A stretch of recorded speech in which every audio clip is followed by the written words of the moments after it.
بجد مش مصدق انه بعد 5 سنين الواحد رجع يعمل نفس الحاجة دي مرة تانية. الفكرة ان انا جالي فلاش باك لأول مرة قعدت اصور فيها. انا فاكر انه انا عدت التصوير 46 مرة تقريبا يعني، وده لانه كان اول مرة في حياتي اصور وخايف، وكان كل ما اغلط غلطة في كلمة بنطقها بضطر ان انا اعيد التصوير من تاني. حتى لو مثلا بقالي 10 دقايق بصور لازم اعيد التصوير من تاني. بصراحة كانت معاناة شديدة جدا، لان انا وقتها ما كنتش اعرف اصلا يعني ايه مونتاج واديتس، وان انت تقدر تشيل الحتة اللي باظت وعادي تعيد الكلمة مرة تانية. فرق شاسع طبعا يعني. ده كان اللابتوب اللي استخدمته في التصوير وقتها، عليه بعض من الذكريات والحاجات. هو مش اقوى لابتوب ولا حاجه والله، كان رامات تقريبا 8 جيجا، واعتقد اي 7 جيل خامس اللي هو مش اقصى حاجه، والهارد بتاعه كان 118 اس اس دي. هو حالته يرثى لها حرفيا زي ما انت شايف كده. هو مش اهمال مني، او ممكن يكون اهمال مني بصراحه، بس ايه كتر الف خير ان هو سيرفايفد ونجا الفتره دي كلها. كان هو ده بس اللي انا صورت بيه، لا كان معاه بقى معدات ولا كاميرا ولا حتى مايك. ما كان كنت بصور حتى باللي هو الانترنال مايك بتاعه، فلو كان اللابتوب بيتحرك شوية كان ايه هيعمل مشكلة يعني. وفضلت على كده فترة طويلة جدا. هو ده اللي انا بستخدمه، وكنت جايبه حتى من مصروفي وقتها، وما كانش غالي اصلا، كان اساسا يوزد يعني يا دوبك كده. سبب اختياري للماك بوك تحديدا الوزن رقم واحد. رقم اتنين، انا عارف ان هو ما بيشغلش جيمز او العاب، فانا متاكد انه طول وقت استخدامي عليه مش هلعب، لان انا كنت مدمن جيمز حرفيا، خاصه ان الاونلاين جيمز وكده. فكنت حاولت ان انا اجبر نفسي ان انا استك او خليك في اللي انت فيه. فكنت اللي هو غصب عنك مش هتشغل اي حاجه يعني. انا بالعافيه كنت بلاقي برامج التصوير اصلا عليه. والنهارده في 2025 ببدا تاني اصور المحتوى اللي شرحناه قبل كده. سبب اختياري الاو اس بي زمان انه انت بالفعل عندك ناس كتيرة كانت بتتكلم وبتشرح في الاساسيات، ايوه يعني ايه نتورك لينكس، هتلاقي حاجات ومحتوى كتير جدا يعني. لكن الاو اس بي كانت غصة كده، او كانت مشكلة لناس كتيرة. ملهاش شرح لا بالعربي ولا بالانجليزي حتى، وناس كتيرة عايزة الحاجة دي. هي دي بالنسبة لهم انا هدفي ان انا ابقى سيرتيفايد او اس بي، او ان انا اوصل للمستوى ده تحديدا يعني. وكان لسه وقتها نازل لها ابديت، فقلنا خلاص فرصة جميلة ان انا اخش في حاجة زي. والحمد لله كان رد فعل الناس طبعا خرافي بالنسبة لي، لأن ما كنتش بصدق التعليقات اللي بقراها يعني. ولان الواحد حط فيها مجهود كبير وقتها، فعلا الناس لاحظت ده المحتوى ده فعلا يستاهل ان الواحد يشوفه او يبص عليه. في درسين انا بصراحة استفدتهم من القصة دي. انه علشان تبدأ حاجة، ابدأ باللي معاك، ما تستناش اللحظة المناسبة ابدا، لان والله عمرها ما هتيجي يعني. انا مثلا علشان اول مرة ابدأ فيها تصوير على القناة الجديدة دي، القرار اخدت فيه وقت طويل جدا لحد ما بدأت. قلت طيب بص اما اجيب المايك الفلاني بقى علشان هو ده اللي انا عايزه علشان ابدأ تصوير. طب معلش اصل اللابتوب بتاعي ايه اما اجيب لابتوب جديد ولازم يبقى بالمواصفات الفلانيه علشان بقى الايديت والمونتاج ومش عارف ايه. طب بص انا محتاج ديسك توب بما ان التصوير انا محتاج استديو. مهما كان انا ما كان مستحيل ابدا، خصوصا ان انا شخص نوعا ما عنده مشكله البرفكشنزم، او ان انت الحاجه اللي لازم تعملها دي لازم تبقى افضل جوده ممكنه، لو ما اتعملتش افضل منها في الليفل اللي انت بتتكلم عليه. وعلشان اوريك قد ايه فعلا الموضوع ده صح، انه لازم تورط نفسك وترمي نفسك قدام الحاجه وخلاص وهي هتبدا لوحدها. انا كنت مستني اللحظه المناسبه عشان ابدا فيها. وعايز اقول لك ان اول فيديو نزلته واللي شجعني، انا اصلا ما كانش معايا كاميرا يعني، انا مسكت التليفون بتاعي فرمطته كله، فضيت كل المساحه اللي عليه، حطيته على الستاند. وكنا في رمضان قبل الفطار بحوالي اللي هو مش 5 دقايق بس، اللي هو مثلا 10 دقايق، اللي هو خلاص الاذان هيأذن.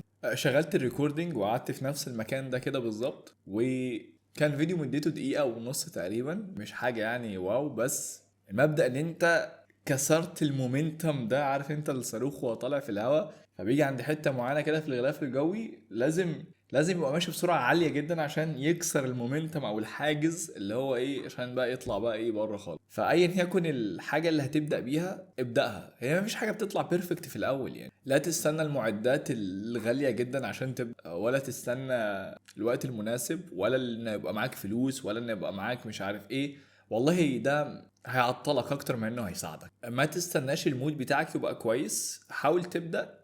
حتى لو التاسك اللي انت هتعمله ده بيتطلب منك ان المود يبقى رايق وان انت فايق وانت تطلع قدام الكاميرا مثلا وتتكلم او الى اخره، خلص تاسكات جانبية مش هتحتاج منك ان انت تبقى جاهز بالشكل اللي انت شايفه. يعني على سبيل المثال مثلا لو انت حاسس ان انت مصدع وعينيك وجعاك ومش قادر ان انت تصور او تبدأ قدام الكاميرا او ايا يكن، تقدر بكل بساطة تشوف تاسك تاني ليه علاقة بالشغل بتاعك. والله انا ممكن مثلا احضر الماتيريالز بتاعت الايديتس وابدأ اجهزها، وممكن بكرة عادي اصور. وده بيحصل معايا حاليا. انا مثلا باجي، خصوصا ان انا تعبان الفترة دي يعني للاسف، بقى لي يعني شوية حلوين الحمد لله. في اضاءات كتيرة، اضاءات هنا واضاءات هنا واضاءات ورايا فعين الواحد بتوجعه، خصوصا ان التصوير بيقعد ممكن 3 ساعات ولا حاجة يعني. فحس ان انا دايخ ومش قادر، اقوم جاي مثلا واخد لي قيلوله ساعتين واقول لك طيب خلاص انا ايه لما اصحى بقى ابدا اصور اللي انا هصوره ده. وفعلا الحمد لله الواحد يعني بيعمل حاجه زي كده. انا عايز اقول لكم برضو من مفارقات، الحلقه اللي انا هصورها دي طويله، فعليا طويله، فيها مجهود كبير يعني. فهو الموضوع تقيل على قلبي شويه، ان انا يا نهار ازرق، انا لو انت هتبدا في التاسك ده هتطلع منه خلصان حرفيا، خصوصا ان انا هصور حلقتين ورا بعض.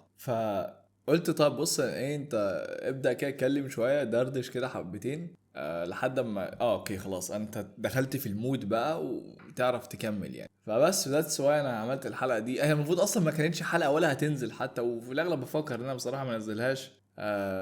بس ايه اتصورت وكان فيها كلمتين بصراحة ونصايح. احنا ممكن نعمل كده ايه حاجة كده على جنب، سلسلة كده بصراحة سميها هاكر توكس او حاجة، ونتكلم فيها على حاجات جانبية مش لازم تبقى تكنيكال، لانه مش كل حاجة تكنيكال بصراحة، ومش كل حاجة بتتاخد بالأكواد والأيا يكن بقى اللي احنا بنعمله. فخلاص بما اني كده الحمد لله دخلت في المود، انا بقى لي قد ايه بصور.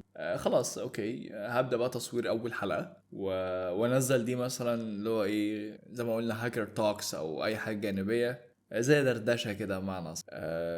اوكي ده حلو والله. حاجه برضو ممكن اضيف عليها، انا ايه البلان بتاعتي الفتره الجايه دي. بصراحه انا بفكر هي الانترودكشن بتاعت الاو سي بي هتخلص النهارده ان شاء الله، اللي هي الجزئيه النظري. واثناء رفع الفيديو كده هبدا ان انا اجيب الكورس القديم كله اعدل عدل اللي هو الفويس بتاعه عشان يبقى اوضح وكلير للناس. وطبعا ده يحصل ازاي أنا مش هخبي عليك، انا مش بعمل اسرار عسكريه يعني. انا فكرت فيها.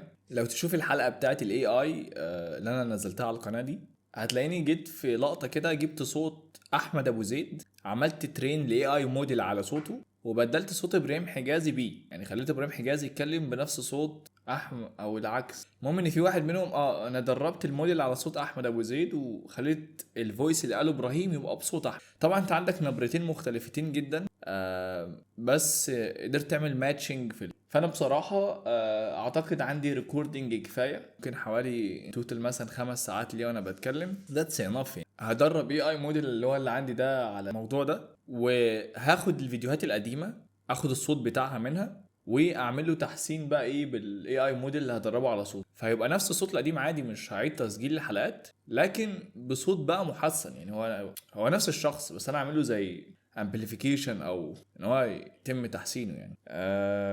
واعمل طبعا سيلبلز ثامب جديده، واعمل طبعا ثامب جديده كده على الحلقات هتبقى بنفس الستايل مثلا اللي هو الاورنج ده وانا صورتي عليها ومكتوب مثلا رقم الحلقه والعنوان تحت. بس فتحس بقى ان في حاجه جديده كده وترصت في ترتيب حصل وفي مراجعه للكورس كامل والمحتوى كامل حصل عليه يعني. وبعد ما دول ينزلوا هبدا بقى ايه برضو بالتوازي اصور الجزء الاخير وهو الاي دبليو اس هاكينج، وكمان الحته بتاعه الريبورتنج. يبقى كده الكورس خلص خلاص، اللي هو كورس الاو اس بي الجديد ده خلص. بعدها بقى في شويه مواضيع جانبيه بصراحه حابب ان احنا نتكلم عليهم، وهنبدا في سلسله خاصه بحته الباك باونتي شويه برضه انا جهزت لها بقى لي فتره. ففي محتوى ان شاء الله هينزل يعني، وانتوا هتلاحظوا ان في تحسين نوعا ما في الكواليتي بتاعت الحاجه اللي بتطلع ان شاء الله. انا الهدف بتاعي ان هو يبقى محتوى كامل ومستمر، تبقى هي دي القناه اللي بتتكلم عن السايبر سيكيورتي بشكل مستمر وكده يعني. حاجه بالظبط اشبه مثلا عادي بقناه احمد ابو زيد للمحتوى التعليمي والشباب وكده، او حتى مثلا محتوى الدحيح حته ان هو محتوى علمي بطريقه فكاهيه شويه. وفي نفس الوقت ما نعملش حياد او نبعد عن الحته التكنيكال، لانه برضه ستيل يعني افتر قول انت شخص دوست كتير في الحته التكنيكال دي، ما انتش جاي من خلفيه اللي هو عارف كلمتين نظري واخد شهادتين لا الحمد لله. يعني زي ما بيقولوا ايه، عك ايده في الحته دي بما فيه الكفايه يعني. نبدا بقى سلاسل سي تي افس وسلاسل حاجات من اللي هي دي وهكذا بوكس بقى، ونبدا بقى ايه، وعندنا بلاي ليستس كده حلوه على القناه، واي حد يقول لك ابدا سكيورتي منين قول له يا القناه دي. هو ده الهدف بتاعي بصراحه، اتمنى ان انتوا تساعدوني ان احنا نوصل للحاجه دي.